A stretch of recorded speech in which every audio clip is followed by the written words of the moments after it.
Well, there's a reason they call it the season of giving, and this morning I'm fortunate enough to be joined by Becca Williams, who is one of the most giving individuals that I think I've spoken with this year, just because of what you do with the Foster Closet based out of Columbus, Kansas. So do you mind explaining for people what the Foster Closet is and how it all got started?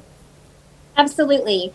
How it got started is my husband and I received a call asking if we would take in some foster children. We had just finished potty training our last child, and so we didn't have anything.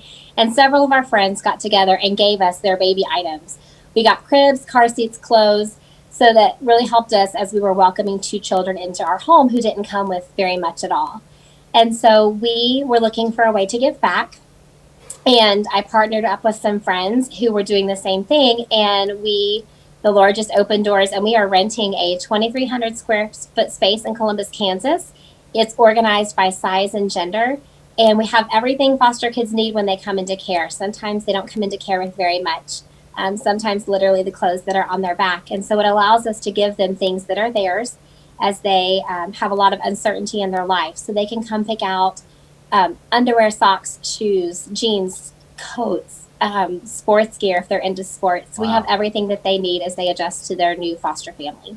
And so what does providing something like this to a child in foster care do, right? I mean, clearly it's a very fragile moment in their lives when they need to be put into foster care. So what does providing them with shoes or providing them with a backpack or, whatever it may be, how does that help them? It helps them. I mean, there's a lot of ways. Everything in their life just got flipped. I mean, that's a pretty big trauma. So they've got taken away from their bio family. They've got taken away from their normal and placed with strangers. And sometimes they're able to stay in their community, but a lot of times, due to limited foster homes, they're not.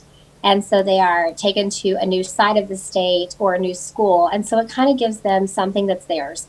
This backpack is mine and nobody can take this away from me. I don't have to leave it behind when I leave. This is mine. All right, well, I understand, the Foster Closet giveaway is, a Christmas giveaway is happening, and I want to learn about that. I also want to learn about the fact that A, you are in a classroom as we talk right now, and B, you're a mother of 9. I've got a lot more questions for you, Becca, so don't go anywhere. We're going to have more conversation with Becca Williams on the KOAM Morning News. We'll be right back after this.